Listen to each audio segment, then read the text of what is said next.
Bitcoin, Litecoin, OneCoin, and Ethercoin are leading the new currency evolution, and businesses like yours are reaping the rewards.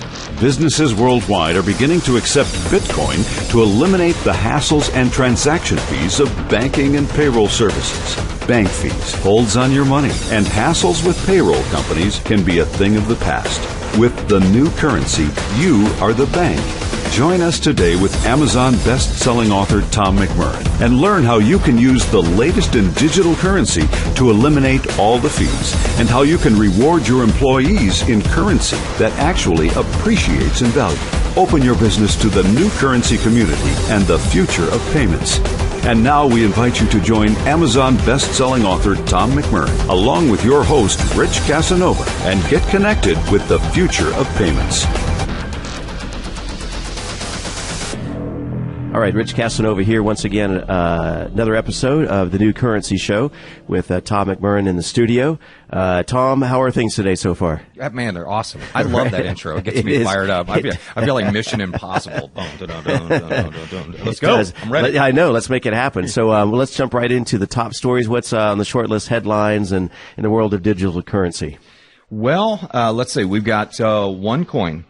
The founder of OneCoin, Dr. Rusha Ignatova, featured on the cover of Financial IT magazine. And, here's a company that's had a lot of controversy.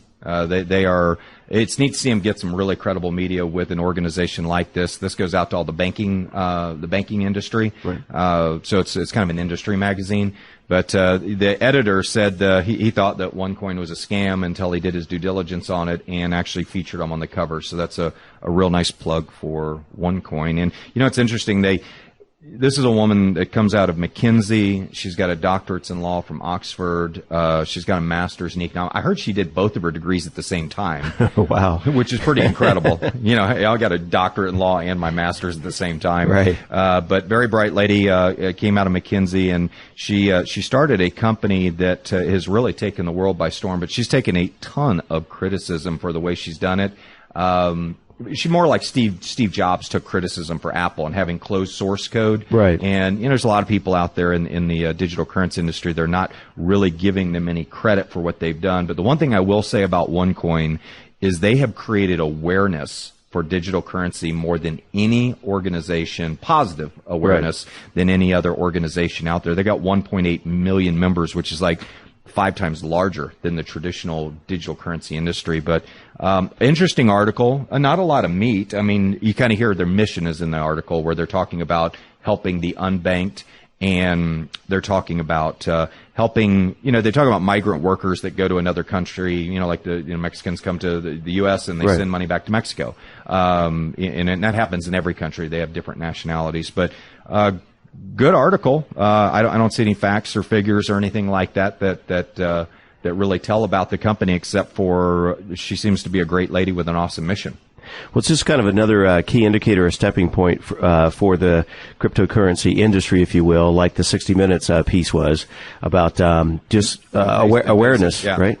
Well, M-Pesa, I think her mission is very much in line. If you haven't seen, you can go to YouTube and look up M-Pesa, M-P-E-S-A, 60 Minutes, and there's a 13-minute special where they really talk about what she talks about in this article, and that is helping people reduce the cost of transactions from one country to another. But it's, I don't know, it seems like a noble mission.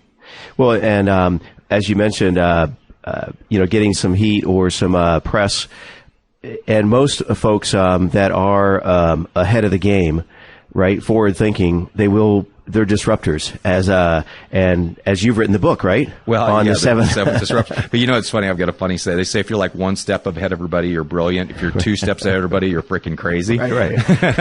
She may be a step and a half. Well, that was the Ford and the Einsteins of a different generation, right? Yeah, absolutely. So what else is? We have some other articles we want to kind of. We've got discuss here. Yeah, everybody's been talking about Ethereum. Ethereum is being used by Microsoft, And well, I guess we'll tie in all their Microsoft.net and transactions, and it's going to be a payment infrastructure, a transaction infrastructure.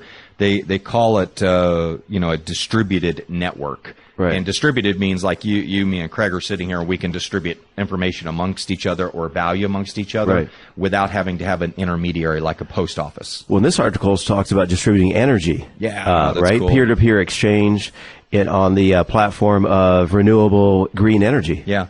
Yeah, no, here's the deal. You got solar panels on your roof. Right. I need energy.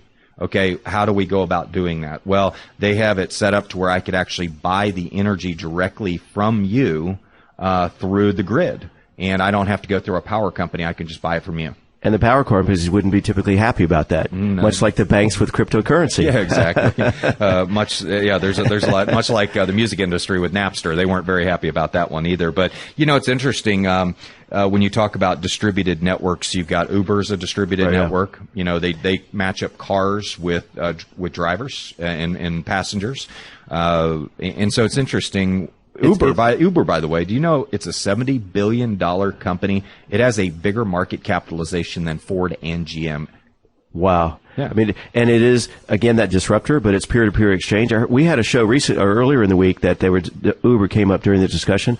Tom, this I found fascinating. They said that up until recently, the airline and the car rental industry have been running neck and neck, right? However many planes go, so goes the rental cars. Right. Yep. But there's been a tipping point now that they're no longer aligned. The rental car has been dropping because of Uber. Yeah. People are now landing and taking Uber as an alternate versus a rental car. Yeah, it's a brilliant. I've got a friend that's in Louisiana. He owns a huge limo company, and they have actually gotten involved in it. They're not fighting it, and he's like the head of the transportation committee of Louisiana. Right. And so he has to be against Uber, but in general, he owns a limo company. So talk about a conflict of interest there. But yeah, it's pretty cool. I think the idea of a emerging distributed economy, what they call peer-to-peer concepts. We can remember Napster, where we could download music from each other. That's essentially what they're talking about. But this ties into the refrigerator, talking to your gallon of milk. I was doing a presentation last night, and I said, this is the way it's going to go, Rich. Your gallon of milk's going to be sitting in the refrigerator. It's going to go, hey, refrigerator, I'm a little low on milk over here. You might want to order some, because the household owner here likes milk. And the refrigerator's going to go, you are half empty, and I'm going to order some from Amazon. And my coffee machine's got to start talking to the internet pretty soon too, right? I know. And then we're going to have arguments, and there's all kinds of tension and stuff like that. It's pretty cool. So that's cool to be able to buy energy. So this is a company, LO3 Initiative. They're out of Brooklyn, if you want to look them up. We got I don't know. It's pretty cool to be able to buy in. I like the idea. I mean, think about the Tesla batteries that are coming out. What if I could charge my Tesla battery, my home battery? Right. And by the way, those are very affordable for people that have like an electric bill of $500 or $600 like I do. Right. It's a no-brainer. But to put 2 panels on your roof, and let's say the battery fills up with energy, and I want to sell the energy back to the grid or to my neighbor, that's going to be very cool. So, but people don't understand the blockchain technology that facilitates this distributed network is also what makes the currencies work as well. And that's really what we're talking about. But the blockchain is really the foundation of the seventh disruption, which is the book I wrote. Yeah, absolutely. And how would folks find that? Pretty easy. Coinlifestyle.com. They can go there and request a free copy of it. Okay. And they get access to our free membership community, where we have emails that go out every day on new information and keeps people in the loop. We're very much on the cutting edge. So then you also have a blog as well, right? Coinlifestyle.org. Yeah. And we, a lot of these articles, we do summaries on them and stuff, and the links to everything that we cover on the show, they can go to the blog and actually see the articles uploaded there as well. Okay. And I know you mentioned the blockchain and some of these topics. If you're just tuning in right now to the New Currency Show, go back to the initial episode and or to your site to figure out some of these terms, because we don't want to rehash those. Yeah. Let's jump into the next article here. Well, my advice is just keep absorbing it. Okay. And the more you hear it and the more you hear of our analogies and our examples, there's framework in place where we can explain it in other terms and analogies and stuff. Right. And that's why when we talk about Uber and we talk about Airbnb, here's Airbnb. That's another distributed network, one of the largest hospitality companies in the world. They've got more rooms listed on Airbnb than Marriott Corporation does. Wow. So it's pretty cool. But anyway, let's jump to the next article. Yeah. Treasury cracking down. They're planning a crackdown. Wow, that sounds like my God. You need that music again, right? Yeah, I know. Dun, dun, dun, dun, dun, dun. Yeah. But actually, this is over in the UK, but we know it's coming to the United States as well. But here's the funny thing. They want to crack down on Bitcoin cryptocurrency anonymity in a bid to tackle criminal use of digital currencies. Well, when you talk about anonymous, if I have $100 bills in my wallet and I go to the street corner to want to buy something illegal, I can do about as anonymous transaction as you've ever seen in your life. Absolutely. But if I try and use digital currency, there's actually going to be a transaction of me sending it, say, to Craig. Right. And so I look at that, and I'm all for KYC.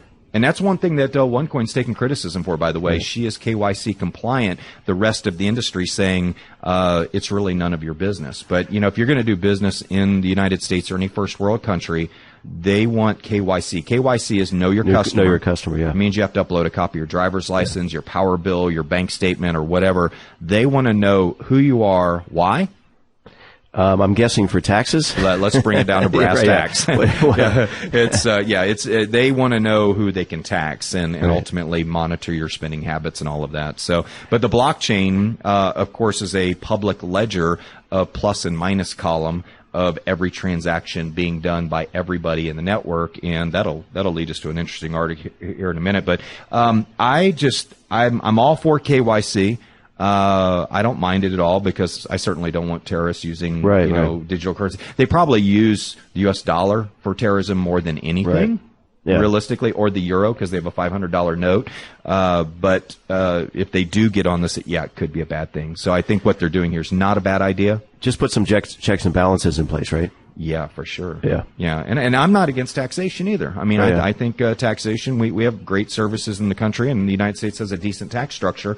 Hopefully it won't get worse. Right. But I love how the Treasury declined to comment on how currencies, government currencies, have been linked to criminal activity where they were used to buy drugs, weapons, and the Treasury declined to comment on that. Right, yeah.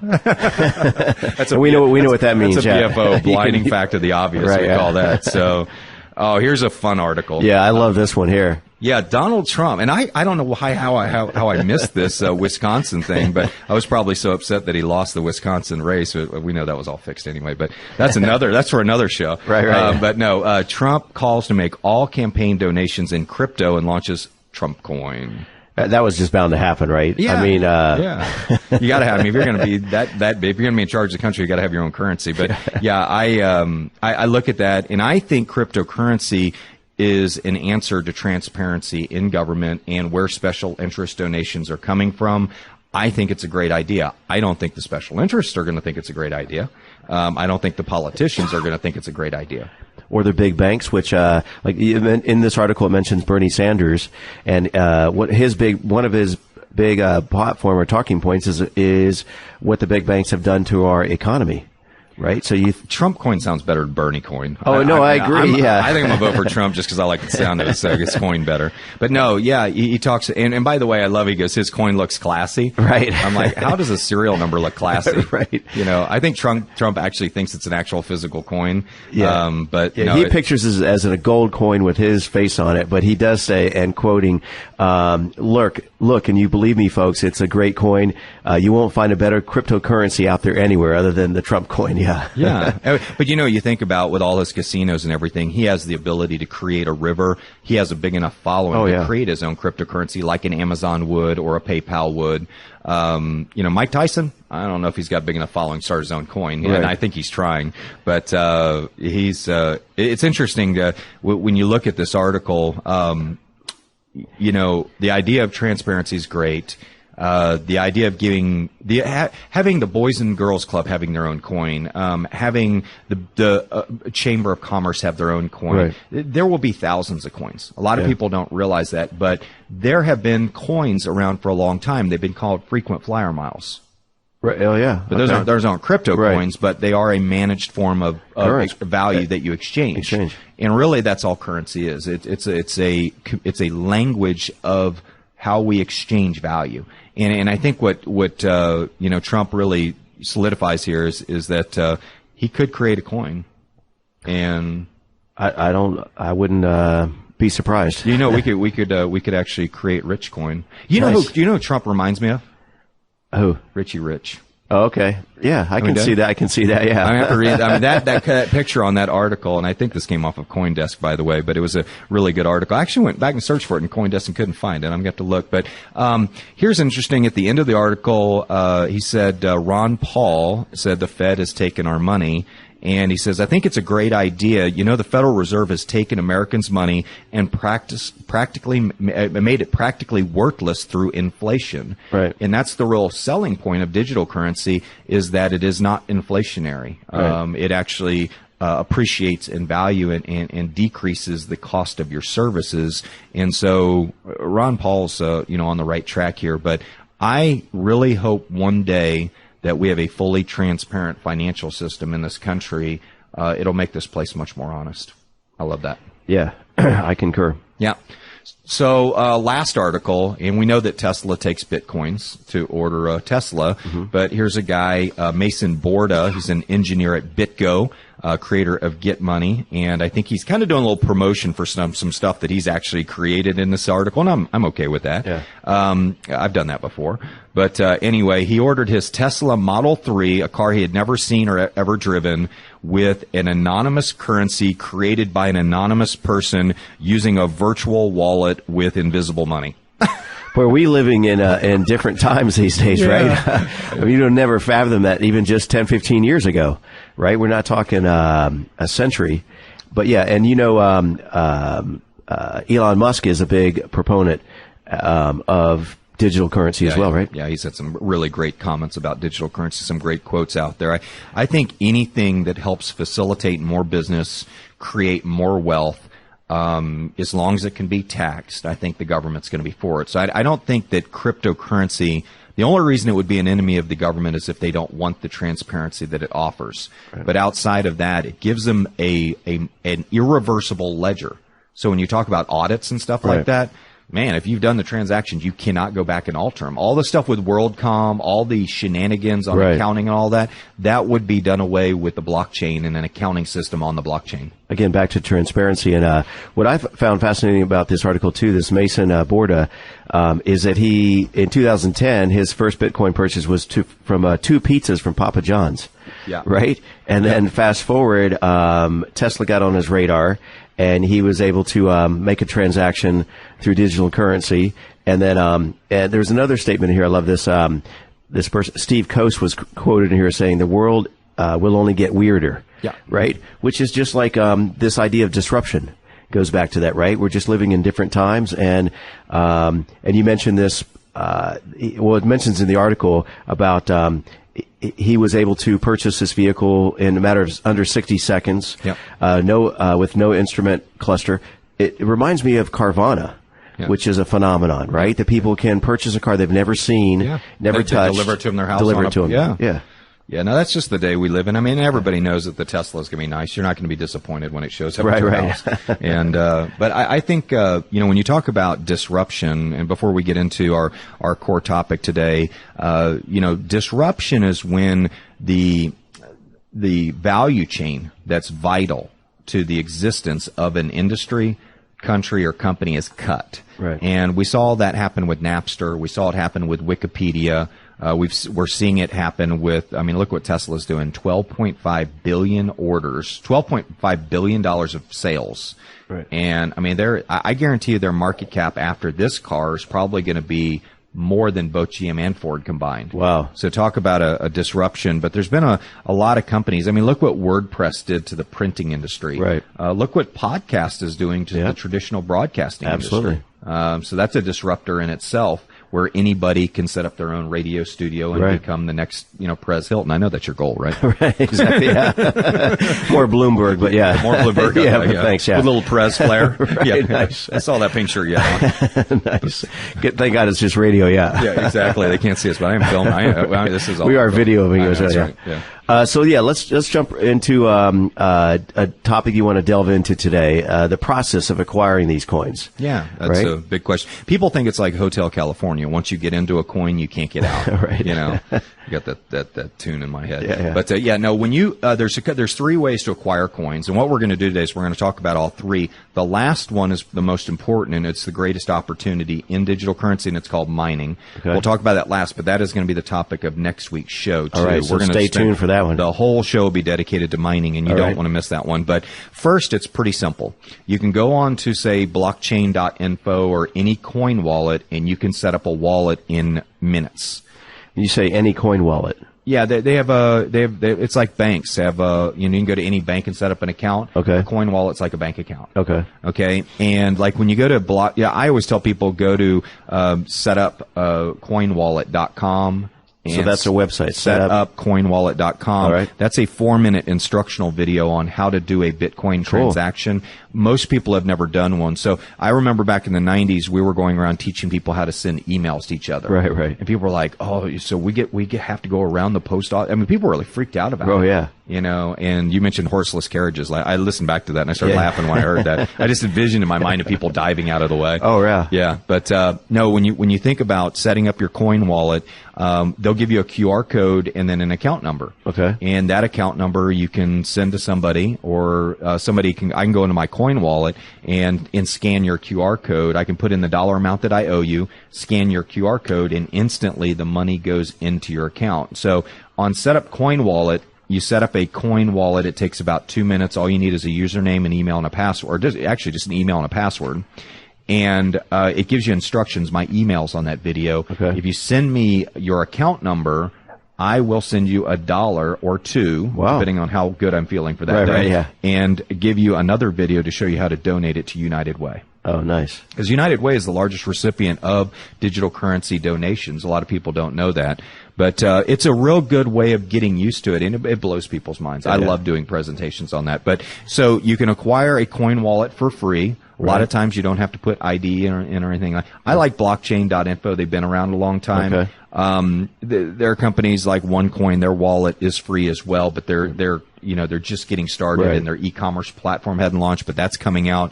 You can set up one with Coinbase. You can set up with Kraken. We'll talk about that on number 2 because those are more brokerage accounts. Have you ever set up an E-Trade account or TD America Trade or? Yeah, that, and then it's kind of similar process with PayPal as well. There's some analogies there. Right? Yeah, definitely. I think it's probably closer to the brokerage to E-Trade because it has a buy and sell platform on it where you can actually tie the account. Let me make sure we finish up on point number 1. You've got the website address.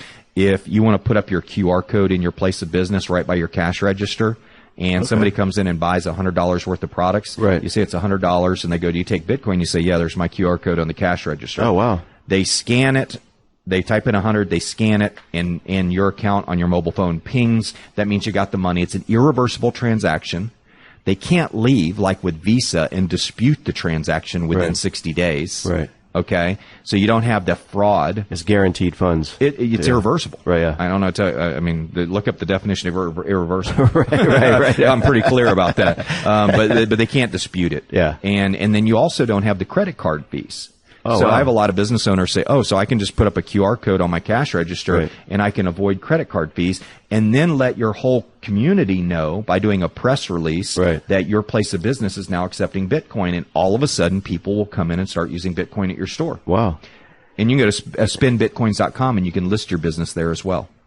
Spendbitcoins.com. Spend. Okay, yeah. Spendbitcoins.com. There's several sites like that. They're popping up everywhere. Second way to accept digital currency is to set up like a brokerage account, like an E-Trade account. Okay. And there's lots of companies out there. Kraken, Kraken, is very popular. Coinbase is too, but it's not available in all states in the United States. But Coinbase.com is really a great one. Very easy to use. But this is like an E-Trade account. You set up your account. They give you a coin wallet number, and you can go in and say, I want 10 Bitcoins. Mm-hmm. That would be like $4,000. Right. It's gone up this week, by the way. But you can order 10 Bitcoins, and they'll deduct the money from your checking account. And put the coins in your account and you're good to go. Now, if those coins double in value over the next year or multiply times 10 times in value over the next 2 years, like Tim Draper's saying or projecting, the value of your coins will increase in value. Your buying power will increase in value. So there's a lot of people that are starting to look at this as kind of a hedge against a unstable currency. Yeah, this is very different versus old currency, right? Yeah. Because I just had that aha moment, right? Yeah. So it's new currency is what the show's about. Everything else is old currency. Everything else is old currency. Get rid of that old currency. Right. Yeah, it doesn't appreciate relative to our buying power. Correct. Right, yeah. No, I mean, when you look at, it's running up a down escalator. If you're hanging on to your dollar, it's eroding in value every year. And people wonder why they're not getting to retirement. It's like, I want to, pick them up and slap them around a little bit and say, got you, dude. I mean, that what you're working for is working against you. Yeah. How about that? That's a hell of a quote right there. What you're working for is old currency. Yeah, what you're working for is working against you. Right, nice. I don't have my Sam Jackson voice. What you're working for is working against you. What's in your wallet? What's in your digital wallet? Yeah. So, and the last way, so like I said, you can go set up just like an E-Trade account and based on how much documentation you upload, they'll increase your limits every, you can't go in there and buy $1 million right away, just so you know. So if you're wanting to do that. And is the third way as a merchant? No. The first way is, I mean, you can acquire coins, but you can set up a coin wallet or a merchant account or something like that. And really, the first was to accept it for products and services that you're selling. I gotcha. That's really the first way. The second way is set up a brokerage account and buy and sell it on a brokerage account. And then the third way is mining coins, and that's the one that throws everybody for a loop. I'm going to talk really about the benefits of mining first, because that'll lead us into the mechanics of mining next week. Okay. But the reason you want to mine coins, and let's say that Ben Bernanke called you today and he said, hey, Rich, we're doing a bond offering for U.S. dollars in about 90 days, but we need some paid-in capital today. Right. And if you're willing to put some capital in today, we'll give you the dollars for 25 cents on the dollar, and in 90 days when we go public, your 25 cents will be worth $1. How would you like to do that? I'm all in, yeah. Absolutely. Well, that's what mining coins is all about. It's where you put in paid-in capital or energy and what you're doing in the Ben Bernanke example is you're bringing currency into circulation. Okay, that's all we do. Right. That's all miners do. They bring currency into circulation, and they're rewarded. Now, in some mining operations, they also get rewarded for confirming transactions. So if I send money to Craig, your computer that's mining coins may actually verify that I have the money on the public ledger to send to Craig. Okay. So mining has a couple functions, but I try and keep it in layman's terms, and there's probably tech people going, oh my God, I can't believe you explained it that simply. But, and they're sitting there tapping away on their four keyboards, But, the reality is when I mine coins, the thing I realize is I get them at a deep discount. And when they hit my account, I've made a gain. Really? Yes. Wow. So I have coins that I've mined at 43 cents that have appreciated to $6.37 in value in 12 months. Wow. That's not bad. That's astonishing. Yeah, my cheeseburger's gotten cheaper, dude. Right. My cheeseburger's gotten cheaper. So who made my cheeseburger cheaper? That's my next book. But digital currency did. New currency did. A few years ago, you could have bought a pizza. Now it becomes a Tesla. Absolutely. Yeah. I mean, but so mining coins, I just want to tell people that there's different ways to mine coins. You can set up servers. You can go to a shared server space and rent rack space, like with Genesis Mining. Okay. Genesis-Mining. That's who I use. I like them. I don't get any commissions from them or anything like that for saying that. But I want you to know that there are good mining operations out there and there's bad. Right. So you got to be very careful. If you're probably we'll talk about that next week. Is how do you distinguish one from the other, right? Yeah. Don't make any decisions until you listen to the show next week. Okay. Genesis Mining's a good one, but OneCoin is a new company. Theirs is real easy. They use a token-based system, and it's for the layman. For people who don't want to get into setting up servers and buying rack space and understanding what megahertz are, OneCoin's a great way to go, and they're having huge success with their mining operation. You simply purchase educational packages and you get tokens, and these tokens you can use as a form of energy to mine coins. It makes a lot of sense. And I know you've said this before. This is something that you should just look at incorporating as part of your portfolio and kind of have fun with it. Those first few transactions, right? Don't put a whole lot of money up front. Just kind of get a chance to kind of play around, experience it, and then see if it's how you want to move forward. Yeah. Right? Yeah. So we just had about a minute or so left. What do you want to leave us with here today? I was going to sing for you today. Well, we are out of time. We're out of time. Yeah. No, hey, that note, next week's topic is mining coins. And, no, we're going to go into depth. I got some guests next week about mining coins in the different ways. And, I'm excited about that. I want to stress, it's the number one opportunity in digital currency. And yes, you can look at it as part of your portfolio as a hedge against the declining dollar. Right. And, of course, you have the increasing digital coins, which we're excited about. But, man, it's been a real pleasure today. I hope people take action on this. And, hey, take action, little action. You don't have to do big action. You can put in a little. All right. Okay? Exactly. Have fun with it. Yeah. Have fun with it. Use it as an education experience. But if you follow us, I think you'll be on the right path. Yeah. And speaking of call to action, so remind folks one more time to reach out to Tom. What's Absolutely. the best way? Coinlifestyle.com if you want to request my ebook. And I have an audio book, too, that comes with the email. Make sure you put in the right email. Otherwise, you won't get anything from me. All right. And second, you can go to coinlifestyle.org. And we've got information there. We do webinars and all kinds of things, but we're going around. If you want me to speak to public groups, business associations, you want me to come do a live example to your group or your company, maybe you've got a bunch of employees that want to go on digital currency and save money on banking expenses. Right. I'm game. Okay. Sounds good. We'll see you next week. Game on. Thank you. All right. Thank you for joining Amazon best-selling author Tom McMurrain and your host Rich Casanova, along with their guests on this episode of The New Currency Show. Stay tuned for upcoming episodes as they delve into the future of payments, and be sure to check out www.coinlifestyle.org for show updates and, as a listener of the show, a free ebook and more. So head over to www.coinlifestyle.org and join us next time on The New Currency Show.